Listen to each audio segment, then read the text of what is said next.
The word says, Jeremiah chapter 18, reading from verse number 1. The word which came to Jeremiah from the Lord, saying, Arise, go down to the potter's house, and there I will cause thee to hear my words. Then I went down to the potter's house, and behold, he wrought a work on the wheels. And the vessel that he made of clay was marred in the hands of the potter. So he made it again another vessel that seemed good to the potter to make it.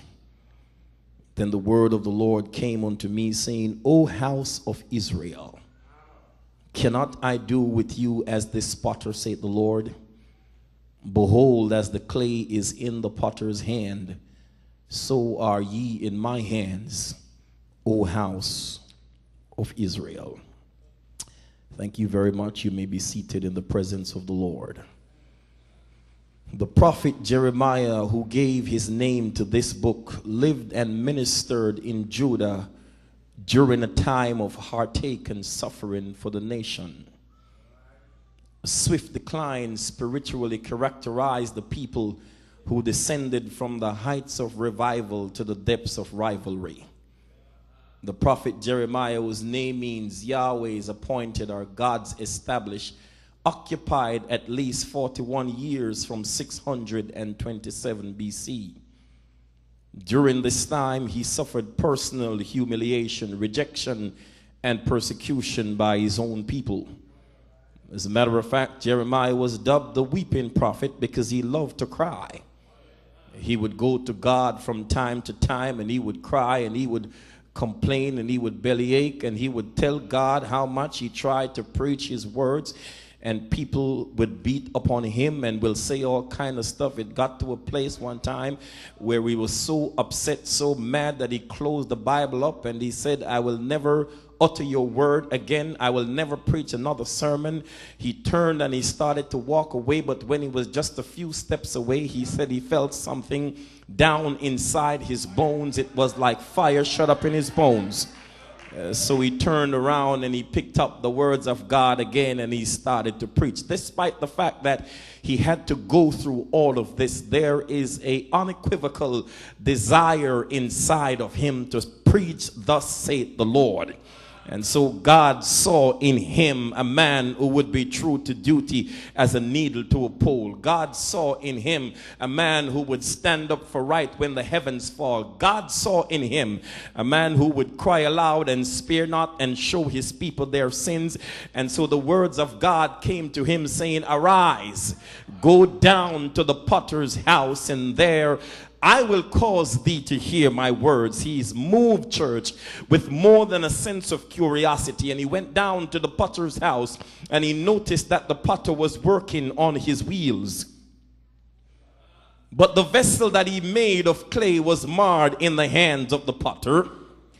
So he made it again another vessel. I'd like you to understand, if we can park here for just a second, that when you were created as a vessel for God.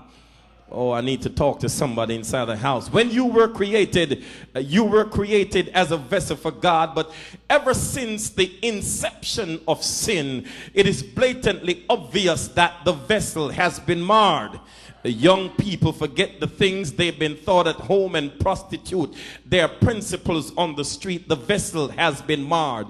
The rapid growth of juvenile delinquency, which is responsible for more than 60% of our crime and violence, tells us that the vessel has been marred.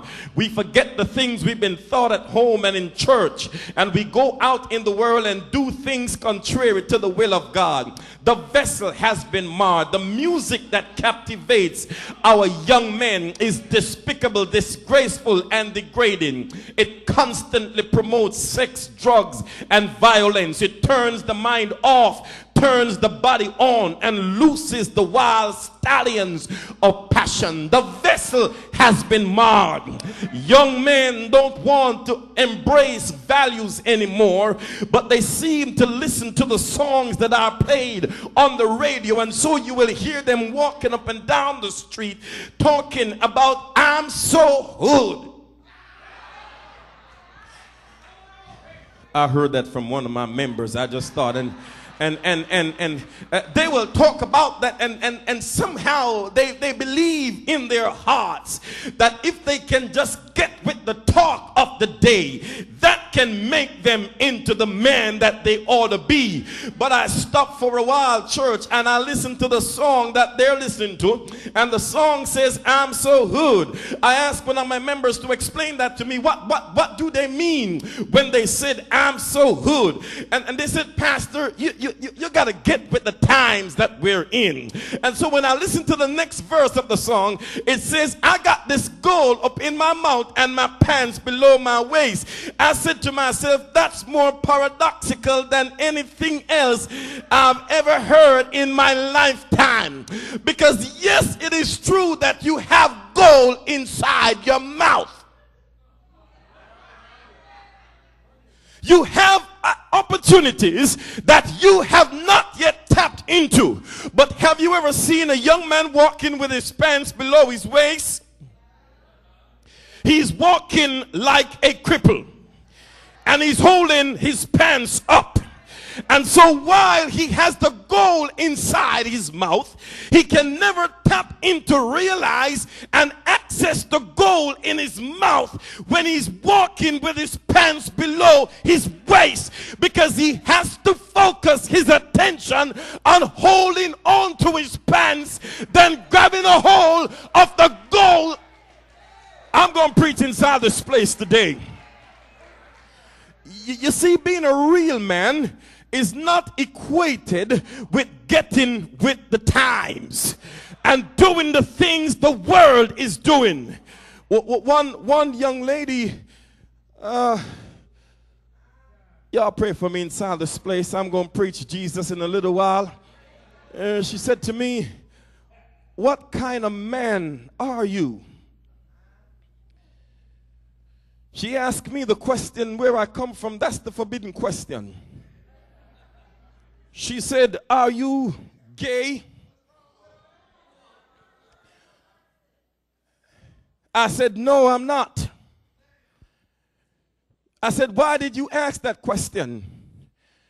She said, the only reason you could have all of this before you and did not access it is if you are gay.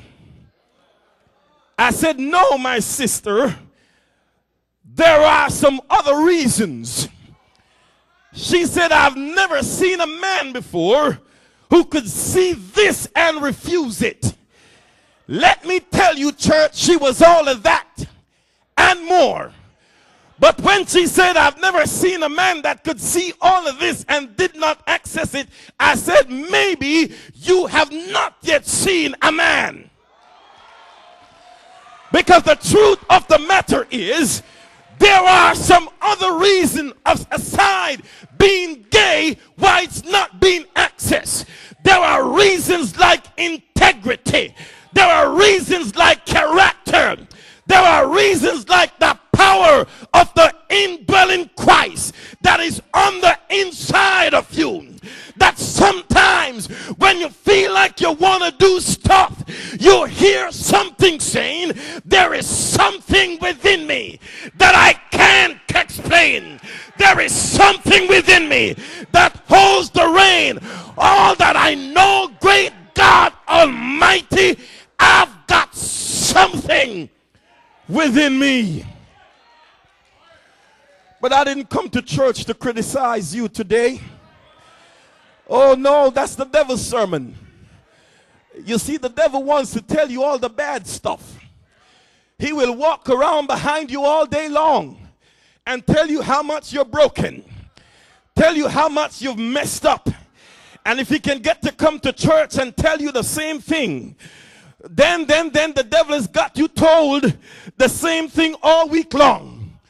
What kind of situation we would be in if the devil walked behind us all week long and say you're broken, and when we come to church the pastor look at us and say you're broken, so we hear you're broken.